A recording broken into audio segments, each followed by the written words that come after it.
চাটনি আমাদের দৈনন্দিন জীবনে ভীষণই একটা গুরুত্বপূর্ণ রোল প্লে করে। মানে যেমন ধরো মুখে যখন কোনো রুচি থাকে না, ভীষণ শরীর খারাপ করে, মুখে কোনো কিছু স্বাদ ভাল লাগছে না, তখন তেতো আর চাটনি এই দুটো খাবার খুব ভালো লাগে।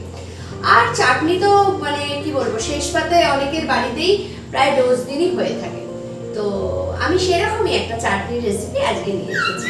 হাই ফ্রেন্ডস, আমি সোনিয়া মায়ুর চলে এসেছি আমার রান্নাঘরে এবং আজ আমি নিয়ে এসেছি আমড়া চাটনি।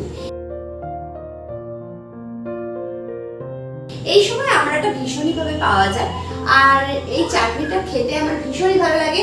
আমাদের বাড়িতে আমড়ার আর একটা মানে টক হতো, ছোটবেলায় আমি খেয়েছি আমার মায়ের হাতে একটা আমড়ার টক হতো।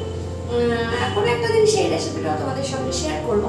তো আজকে আমি যে আমরা চাটনিটা বানাবো সেটা হবে ঝাল ঝাল, টক টক, আবার মিষ্টি মিষ্টি। তাহলে কথা বলে সময় নষ্ট করবো না, সোজা রেসিপি দিয়ে দেবো।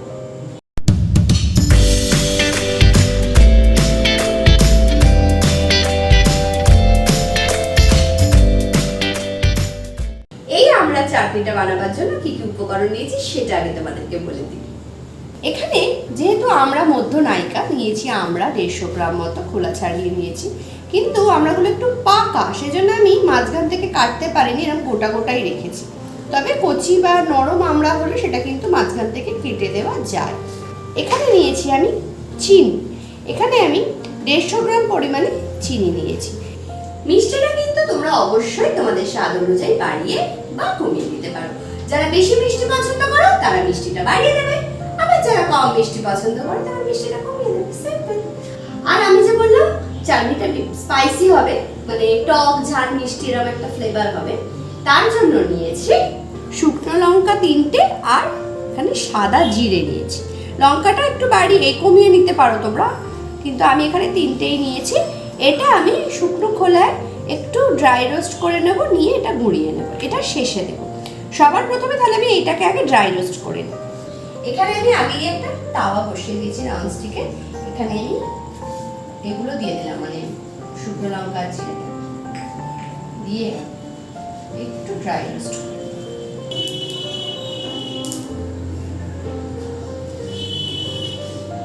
এটা দিলে না খুব সুন্দর একটা ফ্লেভার হয় জানো। যারা নতুন গৃহিণী তাদেরকে তো বলছি আমি বেশি করে, কারণ যারা পুরনো গৃহিণী মানে যারা রেগুলার রান্না বান্না করো তাদের এই সম্বন্ধে ধারণা আছে, কিন্তু যারা নতুন গৃহিণী তাদের উদ্দেশ্যে বললাম। স্বভাবের দুষ্টুমিটা কিন্তু বেড়ে যাচ্ছে, ঠিক আছে? গ্যাসটা অফ করে দিই, এটা একটু ঠান্ডা হতে দেবো। আচ্ছা, এখানে আমি আর একটা কড়া বসিয়ে দিয়েছি, গ্যাসও অন করে দিয়েছি, দিয়ে দেবো 1 চামচ সাদা তেল।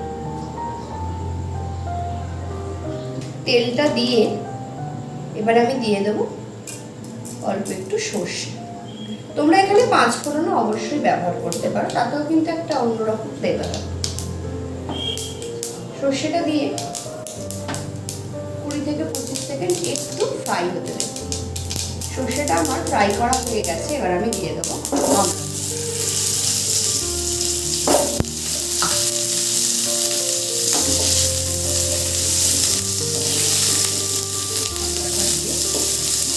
একটু আমরাগুলো ফ্রাই করে নেব।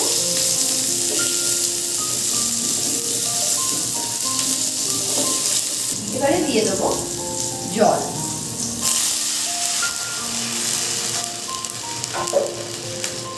এখানে আমি 1 বাটি মতো জল দিয়েছি। আমি যে বাটিটা ব্যবহার করেছি, আমি এখানে এই বাটিটা ব্যবহার করেছি, এই বাটিটার মাপের 1 বাটি জল দিয়েছি।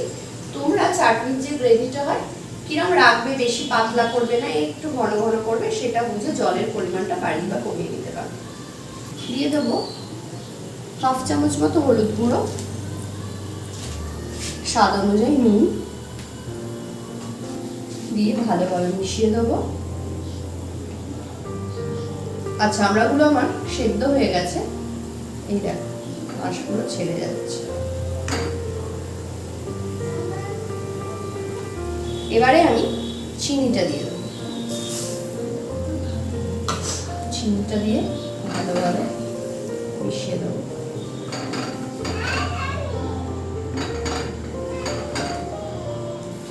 চিনিটা আমার গলে গেছে, এবারে দিয়ে দেবো এই ভাজা মশলা।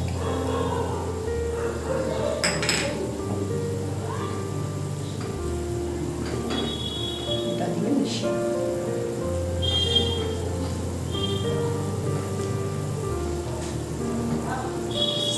আমার চাটনি রেডি।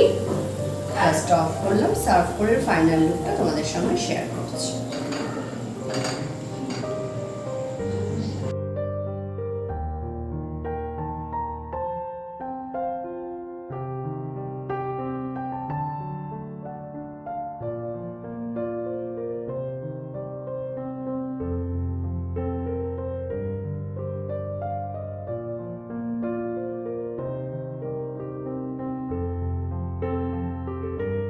তৈরি হয়ে গেল টক ঝাল মিষ্টি ফ্লেভারে কাঁচা আমড়া চাটনি। আশা করি রেসিপিটা তোমাদের ভালো লেগেছে। যদি ভালো লাগে ছোট্ট করে একটা লাইক করে দিও, আর নতুন বন্ধুদেরকে বলবো সাবস্ক্রাইব করেছো তো আমার চ্যানেল, না করে থাকলে ঝটপট করে নাও, কারণ এই সমস্ত মজার রেসিপি আরো অনেক রকমের আমার চ্যানেলে দেওয়া আছে, বা ভবিষ্যতেও আমি দেব। চটপট তোমাদের কাছে নোটিফিকেশন পৌঁছে যাবে। আজকের মতো এই পর্যন্ত, কালকে আবার হাজির হয়ে যাবো আমার মনের মতো একটা রেসিপি তোমাদের সঙ্গে শেয়ার করবো বলে। ভালো থেকো, সুস্থ থেকো, ধন্যবাদ।